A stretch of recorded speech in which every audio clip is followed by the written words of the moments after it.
How do you set parental controls in Microsoft Family?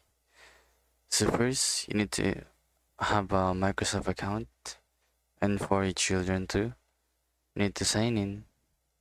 And after signing in, it will show you this, and you can click add a family member. Click member, then you're going to click next, and then you're going to enter the email or phone number. And after that, it's going to need a verification from your child that you need to accept it for the invitation. So once added, it will show this. So I'm using my account right now, just for example, so just accept that. Then here's the feature. You got the filters, content filters, the screen time, spending, activity reports.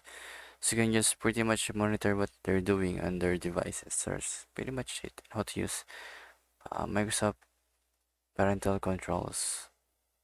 Thank you.